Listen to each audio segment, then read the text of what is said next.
Okay, I've decided that I'm going to do warm colors in my tree and cool colors in the background. So that means that I can go in with my greens and I'm going to add layers of colors. So I'm going in with like little stripes of green here.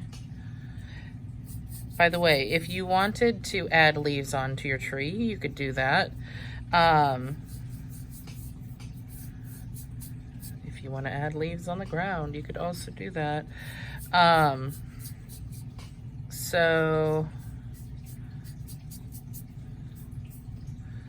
remember that yellow-green can also count in the cool colors and warm colors. So if I wanted to, I could go in with some yellow mixed with the green and kind of like get a little of that in there. Sometimes that can make nice like foreground shade because it's a little bit brighter, so it tends to pick it up in advance. There's my yellow green. I'm going to take a little bit of blue back here into where I just put that yellow because I realize I don't want it to advance. Don't scrub too much. You can kind of see that my wet paper is picking that up right now. So don't scrub too much. That's actual paper that's pilling, kind of like an old sweater. You don't want to rip your paper up. I'm going to take a little bit of violet in here too, because that can lend itself to like shadowy looks, especially mixed with the greens. So like where there's shadows around the tree, purples, there really are no black shadows unless an area is completely dark.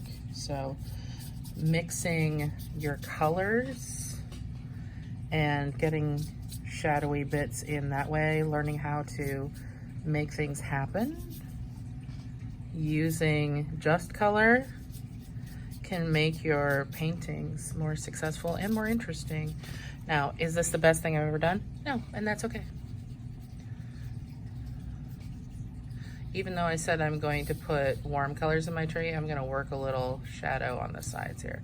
I'm going to take some blues and purples in the background.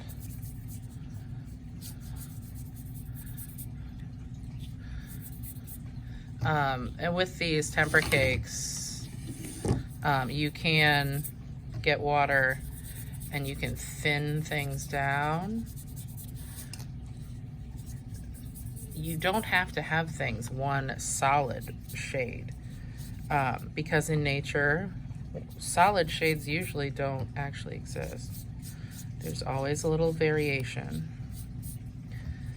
And you also don't have to spend the amount of energy like busting yourself trying to get like a solid, super dark blue in the sky, because you don't need it. You know, newsflash, the sky is not like one solid color. There's usually clouds that streak across. There are usually areas that maybe are catching a little more light or less light. If I wanted more of a gray, I can do that little green and violet thing and kind of streak through.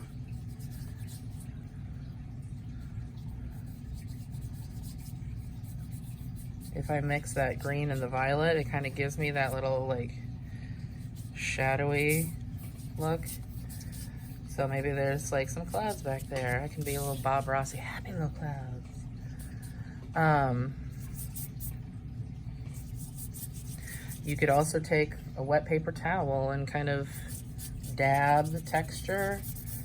It really just depends on what you want to do. So I'm gonna try to remove my fingerprints. Genius maneuver that I just did. There we go. Okay. So I've done my background. I've got my cool colors back there. Might want to just layer in a little bit of purple because, you know, cool colors. I want to get all of them in there. You can be a lot more like purposeful with your additions of that as well. But I like this sort of wet on wet technique because my background's already a little moisturized by me putting that prior color on, and so it kind of spreads.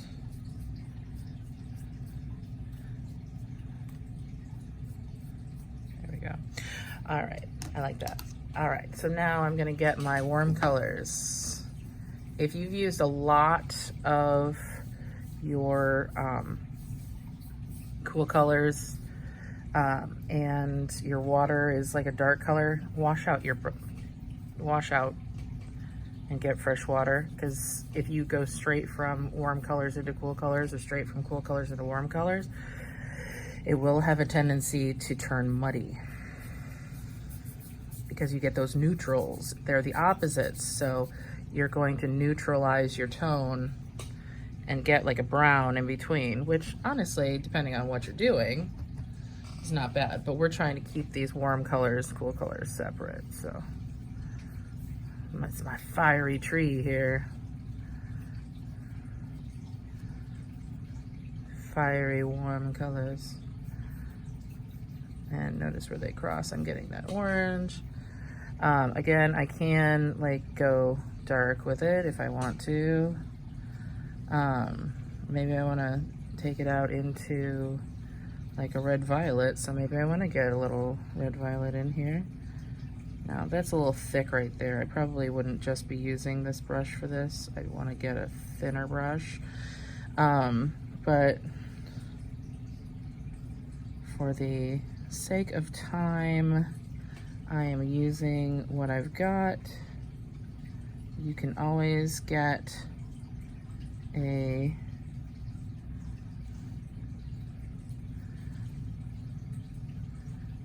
thinner brush.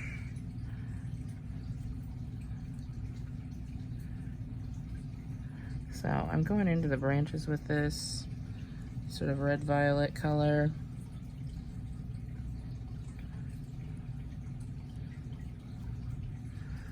Still got my yellow in the trunk. So we want to get, and you can do the reverse, like you can do warm colors in the background, cool colors in the foreground.